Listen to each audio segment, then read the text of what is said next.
Sana laybak Manipur, Manipur, koloy nanggi Manipur. Sana laybak Manipur, Manipur, koloy nanggi Manipur. Laijanunggi mani narakki lairang, Laijanunggi mani narakki lairang, piktak na mangal chaubini. Sana laybak Manipur, Manipur, koloy nanggi Manipur. Hingmin na si aikhoy, hingmin na si aikhoy, hingmin na si aikhoy, hingmin na si aikhoy, taibang malem laikol sida. Thagatsari ma'am. Manipur si sana laybak Manipur haina yam phajana mingthon birame. Adudagi Switzerland of India o adudu haina ming mayam thon birame. Sana laybak Manipur se Bharatiya Janata Party na chahi 10 muk palakpasida Thongju dagi jo sana mangre, Manipur dagi jo sana mangre, sana laybak Manipur oirambado lupa di laira dan huji laikom laybak asi anagi laybak ikeng na wai chai ba laybak ama oire habse khoi myam kauphade. Adana thank you very much sige matam pibiba koi respected honorable MP Oza Bimol yaubiri party ki leaders sing yaubiri lekai sige kendra sige ikai khumna ba matik chara ba halaman mayam ma yaubiri amadi mangda lengsin biriba nungsi jaraba chilnau sing mai ben halaman kwai pumna makusu phayeng dagi lakpa sekmai kendra gi ningthaujam popula lehang ni ikai khumna bu chaba loini ni kongno na khurum jare maru oiba machang oibudi horen koi honorable MP na thambigani aduna honorable MP gi mathel mahau tangdringai da ai khoi gi acham ba champutagi han hausi ado mahaki mathel di hau bani hau ba hana chasalagadi mayam puk saba yai sokpa yai aduna acham ba champutagi han hausi ahan ba akhoi oja manau ton dagi tabi khre haujikna nahau ri ba ingonda matam pibib se yam harawi Manipur sida mamangi chief minister bu oiro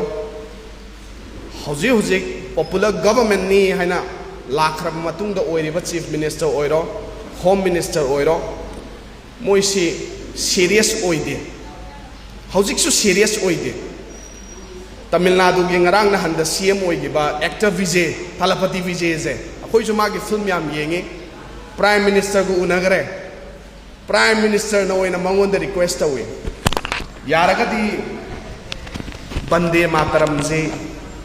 khara shakpi uba akhoi gi Tamil Nadu gi assembly hauram dai bu oiro natraga Tamil Nadu da maru oiba program hauram dai bu oiro yaragadi haibani ko with due respect the Prime Minister of India Sri Narendra Modi na hayeba akhoi gi dana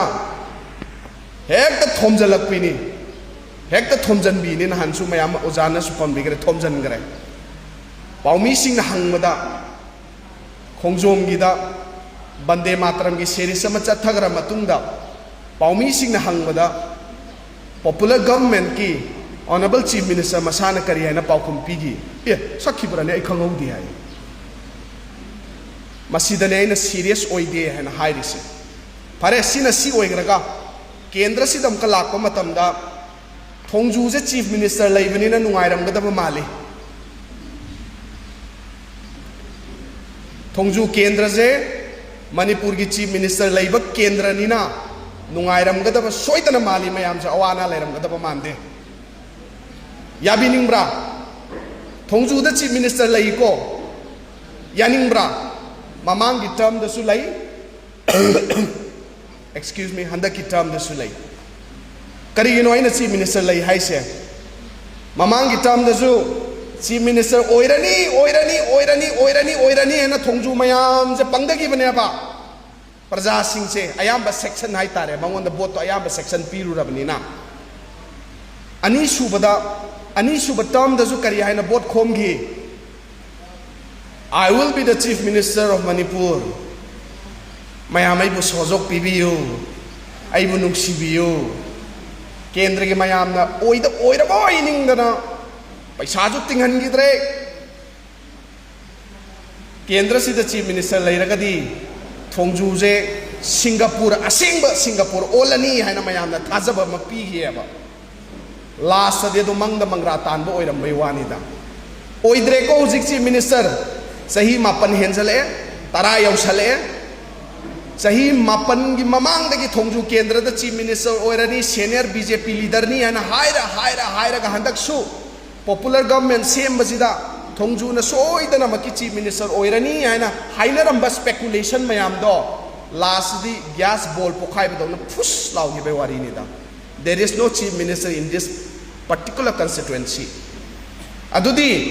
प्रजादा chief minister ओइगनी हाइबगी मिंगदा हंजन हंजन थमाय हलगा अखोइसे हौजिकसु पंथगिसी हाइब्रा लाकदब 22 की 27 की इलेक्शन सिदसु करी हाइना हुजिक संदोकपा हौरे हंदक आई सुसोय सोइदन ओइगनी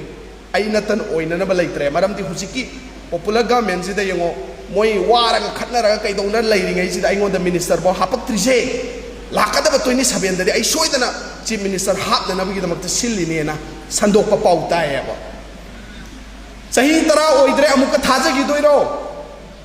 मयाम थाजब यारिब्रा अमता कुंबियोने पर्सनल अटैक की वा नते चीफ मिनिस्टर ओइनी है हुजिकसु संदोइएबा मसिगी लौनम लांगदा खोइना थुरगा चटप तारगदी ngasi थोंजू केंद्र हुमफुजिगी मनुंगदा अदुहंगना चौखटप केंद्र नतिको तसेंगना इन हाइरिसिनि अदुहंगना चौखटप केंद्र नते तौबतबु ममांगी सरकार दसु अचौबा विभाग ने महांगना पाइग्रिसे थाथागी नते हंदकसु अराइबा मिनिस्ट्री नते महांगना पाइग्रिसे अदु महांगना पाइबा मतमदा थोंजू केंद्र से कयामुक मतिक मंगाल लेरमगे हाबदुदी अखोइदी उबो फंगदे मयामना उबिरमगदी आई खंगदे कम्युनिटी हॉल दुना चौखटपगी लमजेंद कम्युनिटी हॉल जे मागी असेंबा कम्युनिटी हॉल जे चौखटपगी स्टेज कम्युनिटी हॉल जे लई हैना हायरगदी लाले खुंद्राकोम केंद्र की श्री लोकेश्वर साब कम्युनिटी हॉल की सरुक 10 की अमबौ यौदे थोंजूद लेब कम्युनिटी हॉल मयाम से अदाइहांग हाइजनिंगबदी मसिगी लौनम लांगद मयाम थुबिगनो मसक मतौ फजब मीना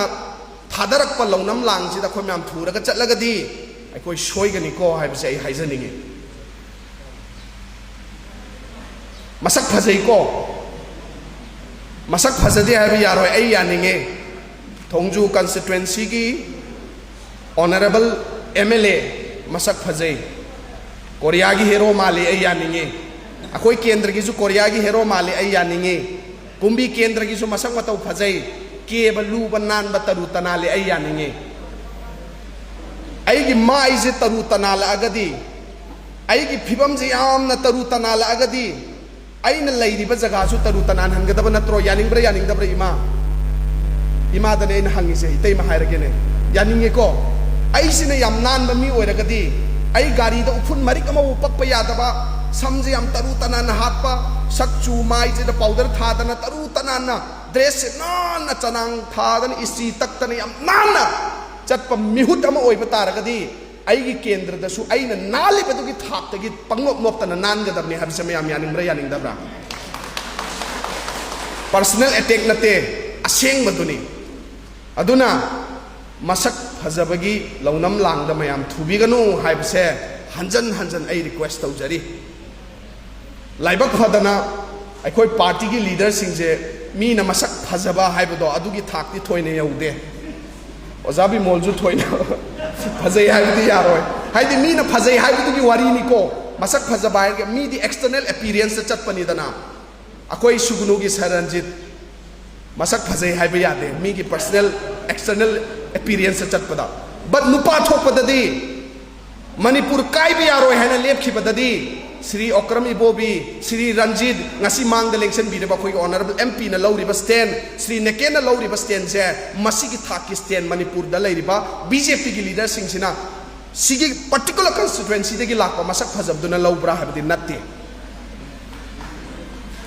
हौजिक मणिपुर की लूरब तानफमदा क्वेश्चन अमा हंगबियु ngasi श्री नेके न सिल्लिदना से होरेन इंटरेक्शन प्रोग्राम बौ यावगनी हौजिक बीजेपी के लैरिबा एनी लीडर केंद्र की लीडर से जो अमत क्वेश्चन हंगियो मणिपुर लेरिब इशू से मरी लेना क्वेश्चन हंगियो तरा हंगदने मार्क अमबो फंगोय पैसा पाइबगी बोट लेपनी ठिकादारनी मादी पैसा थादब ngami मादी मान चटपद गाड़ी तरा कुन इनरग चली है अदुना बोट लेप याबगी क्राइटेरिया होइना चलग लेरगदी मणिपुर से क्याम चाखतोइनो बोट लेपगदी ड्रेस कोड पो मयामना तक लाउना तोंगाना ताहनबिरे करी कुर्ता पायजामा हैना बोट लेपगी ड्रेस कोड सिबु कुर्ता पायजामा हैना सुम खल्लगा अदुगी मेंटालिटी दुदा खोइ जे चलग लेरेबा फॉर्च्यूनर थौगदबनी ड्राइवर थमगदबनी माय मनिंग नहा मरी मंगा तरुक तरे निपान मापन तरा इनगदबनी गाड़ी मरी मंगा इनगदबनी अदु ओरगदगी बोट लेपगे असेंग क्राइटेरिया फुलफिल ओइरे गाइन हेक हाइलेबा मधुगी थाकी कुरांग बांदु दा खोइ सुम तावरग लेरगदी मणिपुर कमदौन चौखटकनी नहा मयाम जे हंगुसे पॉलिटिक्स से करीनो पॉलिटिक्स नहा की वाखल करीनो हाइना हंगुब मतमदा नहा सिंगजिना करी हारकनी इचन सिंगजिसु मंगाई अखोदी पॉलिटिक्स तुकुचै वी हेट पॉलिटिक्स या मोटली हंगोय नोय पॉलिटिशियन या हौनबी तौरकनो गाइन हारकनी हाबा अखोय पॉलिटिशियन या हौनबी हाइजे कइनो अखोय जे चुमगा जे फा फार चाबरा हाइबनिदा यादब अर्थ मद सिरानन चटखरेबा मोटहल्लिबा मयाम से अखोय मयाम ने इन्वॉल्व तौरगा सेंगदोकनब होटनबगी महुत्ता मोइदि मोटली मोटलगा लेरे अखोय यावरोय हना नाथैरगा थमगिबदुनने बंगासी प्लेयर खरा अमोटप प्लेयर खरा ड्रग कारबार तौसलुरगा ब्लैक बिजनेस तौरुरगा करोड़ पायर कान आई बोट लेपबनी है सो कॉल सोशल वर्कर की टेक अमा पिसलगा लाइसे मसी अखोय नहासिंगना लेथोगा लेबदगिनी हाबसे अखोय काउफदेबा यावसंग मतमद थोरानी यांखै चपी चाम चपी चनी चपी चौंगा चपी हंत्रिक हनब काइथोगा मसीदा येनबा हौराकांद ओ मा असेंग सोशल वर्कर नि हैना हाइरगदी सोशल वर्कर दुबो पैसा डोनेशन तौबा ngambaduna मागी क्राइटेरिया लेपगदी लाइरब अखोयदि करी ओइरे अखोयजिदि करी सोशल वर्कर ओइरगेबा अखोयजिदि बुदु फाइन हजन हजन थीबगी सोशल वर्कर ताद्रो सोशल वर्कर असेंग हाइदुदि स्रीने केन गुम मसिने नत्रा प्रोग्राम द कौगनी फुटबॉल की प्रोग्राम नहासिंग की प्रोग्राम ओ अदुगी प्रोग्राम है ना कौगनी प्रोग्राम द डोनेशन याम चाउना हापंगमबदो सोशल वर्कर नि हारगदी अर्थ दो लांदबरा हाबनिदा करीमतदी इशू खंगदबा करीमत नॉलेज लेतबा जस्ट मागी पैसा हापंगमबगी क्राइटेरिया दुना मा तो सोशल वर्कर नि हारगदी अर्थ से लान हल्ला चखरगा हयेंग पैसा हापंगमदबा मथमोइदि सेंगजबा लेपाक की थबक्ति तौरगा लाकपा मियाम की सैक्रिफाइस तौरगा लाकपा मीदुदी अखोय करम कांदनो अखोयना माजे सोशल वर्कर की टेक पीदोइसे करम मतमदनो हाइरिबा मपुकचेल सेंग मीदुना पैसा पाइरक्तोइसे हुरालो हाइरिरा मासे XYZ तो हुरान हनजे हाइरिरा अखोयना लाले बसे यावसंग थाबन की पैसा मादी याम हापक्ते दुना मागी दमक्ता अखोय लेरोय अस्मादी याम हापकपनी माबुदी नुंसीगा हैना अखोय चाक चानगे पैसा खर पियु मादी अखोय चाक चानबगी द नहासिंग चाक चाननब तौबा मतमदा पैसा खर याम हापकपनी अस्मादी तौबा ngambani हे पैसा याम सटपनी हैना पैसा सटपदुना लेपा कनगनी हारगदी मधुसु अर्थ जे लालक्त्रो अखोय म्या मुन्न खल्लगा लैसेबा चाक चानब हाइबदुदी इमा इबेन ओइरो इचन इचे ओइरो इपा इपन ओइरो नहासिंग ओइरो चाक चानबदुदी अखोय म्याम चाम चनी खाइनरगजु चानब याय हाइबनिदा सोशल वर्कर ने है थोड़ी मीदुना चौंगा लिसिंग मंगा तरा पीरक्तरगसु अखोय चाक चानब ngambeba अखोय मैम खाइनर चासी कइनो मिहुत तो अखोय मैम खल्लगा थागतसी कइनो प्रजा अखोय जे मपू नत्रो मपू ओइरिबा अखोय सिना अखोय की मपू ओइबगी थौदांग लौरक्तरबा मतमदने ngasi लेपा कांगथोंग चाइरिसे ngarang nahan yengo national highway दे FCI की पोट पूरगा चटपा ड्राइवर दो एम्बुश तौरगा हातोखरे सोमदा ड्राइवर हाले सोमदा मणिपुर के लेपा की होम मिनिस्टर दुना कइदौरगा लई BJP की लेंग्यान यालगा लई मी संगे हैना JDU दगे असुक संगे इंडियन नेशनल कांग्रेस दगे अदुक संगे हैना लेपाक सिना मई द ngarang nganggaचागा होम मिनिस्टर ओइबगे मसागी थौदांग पाइदबिदा BJP की लेंग्यान मिंगोंदा हुगा सानाबसिना नत्रो अहाकने सीरियस ओइदे हाइन हाइरिसे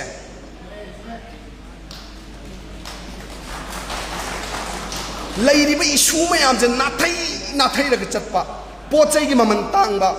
इमा सी तै मसिंग असि लेरिजे उज्वाला स्कीम हैना गैस फ्री द कनेक्शन पीबदो मतम द बीजेपी की कइनोदगी कस्टमर केयर की टाइप त मोय लिंखला फोन तौरानी ओ इतै मानंग गैस फंगबरा गायन फंगदे ओ अदुदी कनेक्शन तौहलगे कोयना सat कनेक्शन तौवेबा मई हौबा काउथोकरे मैतान हौबा काउथोकरे हाना वाना थोंगम मयाम तो काउथोकरे गैस लाए ओ नरेंद्र मोदी ने उज्वाला स्कीम की मखादा गैस से फ्री द कनेक्शन पीबी रेना हौजिकती गैस अमुक फंगद्रेबा ब्लैक मार्केट 3000 द लैगे हाब द गैस फंगद्रेबा असि बीजेपी की गिफ्ट नत्रो अखोय हंजन हंजन मखोय जे सपोर्ट तौगिदौरिब्रा हाब द अचौबा क्वेश्चन अमनेबा मोय सीरियस ओइदे पोचै की ममन अतिया पक्न वांगिबा एवरी सेक्टर दा अखोय फिबम सोइबा नहासिंग लेखा तारिबा तबक सुबम नोंबम खंगददन अनएम्प्लॉयमेंट की रेट यामन वांगिबा सी मयाम जी दबो खोय हंजन हंजन मोय की अपंग लांग द थुरगा लेरगदी अखोय सी यामन पंगबा मियाम ओइना मोयना सिंथाना गिरोइद्रने हौजिक सो मुका हाइरी बोट मया द 3.5 lakhs अइना लांद्रगदी अदुदा लुपा लिसिंग तरा अकाउंट कापकनी हैना हाइरी अदुसु मोगी वाकरनी मोगी मीने न तसेंग न खंग मी द कापकनी हाइबगी मनिन जो हाइपेट फंगे है अदुदी मोइसे पीपल सेंट्रिक मियाम की दमकता लैबा सरकार ने मियाम की दमकता लैबा मिहुतनी हाइबसे अखोइन हाइबा यारिब्रा अदि माइ बेन सिंगाई हाकना हाइजनिंगबदी मखोइना लिसिंग तरा कापकपदो मदुदा अखोइ पंगधगुमसे प्रजा की मनीनी अखोइ मयाम की पैसानी करिगुमा मदुदा पंगथरगा अखोइना अमुक्का हन्ना लाकदोरबा 2027 जिदा बीजेपी द वोट अमुक्का हन्ना अखोइना पीबा तारगदी हंजन सोइरबा चीफ मिनिस्टर ओइनी हैना थमाइरगा वोट खोमगा सुंगोइ ओइदबा मीदुदा पीरबा पुलप पुना अखोइ थोंग निंगाइबगुमाइना निंगाइ मिनगनेबा श्री नेकेंदा अखोइना थाजजबसे चुम्मी मा पैसा पाइदे थमोइदी ना खुल्ली थमोई इना खुनबसिने मरु ओइरिसे मा हुजि काइदगी सतोग लुपा ला 50 करोड़ मा तानदौरिगे काइदगी तानदौरिगे मादि हुरानबसु नत्ते मादि ड्रग करबार तौबा मीसु नत्ते ठिकादार मीसु नत्ते इकाय हंगोइदना हाइबदा नुपी द कातु कारण तौबा मीसु नत्ते नुपी पंकोइ कोइबा मीसु नत्ते अकोइ सोमददी लैपाकी चौखटनबगी मिहुत ओइना खल्लगा इकाय हंगोइदना हाइबनिको नुपी मसिंग हेनबदो ओइना तानरगा लैरेबा भारतीय जनता पार्टी से चुम्मी लाले अमता हाइरो मसीदा लाले हाइरगदी पोपिलाल अमु खन्न ngasi थोंजु हाइरबा मफमजिदा माइ ओनजल ओइ माइ सुगोन ओनजल ओइ कनाना करीनो ओपन सीक्रेट लोइना खंगनरब वाफमनि हंजन जन हाइबे मथौ तादे केंद्र मियाम की प्रजा मियाम की याइफनना बिदम त थादरक पैसा दो प्रजा सिंह याइफनना तौबे महुत्ता सोमदा कातु कारण की लंबीदा नुपी कोइबदा आईफोन लेबीबदा फ्लैट लेबीबदा बैंकॉक त थाबदा दुबई त थाबदा सिजिनरगा लेरगदी मदु मम्मी दो खोइना मरु फंगना मुथलगा लंगथोक मथौ ताई मदु कनादा पावर ले प्रजा मियाम द पावर ले सोई के लान की यावरगसु मियाम ngakpiu nahani tamjaribani khoise तंबद खर सोई बाइजिदे नाथै गिबा सितोखि बाइजे दुम यावगनी लौसन बे याबा कानब लेरगदी लौसन बियु नहासिंग let's be a responsible citizen इमाई बेन से कोई voting right नियम चुमना सिदिनसी इपाइपल सिंग voting right नियम चुमना सिनसी थादगदब नुमित्तुदा कित थादगर लोइरे कनाम तना खंगो ईश्वर गा नाहक तना खंगनी थैंक यू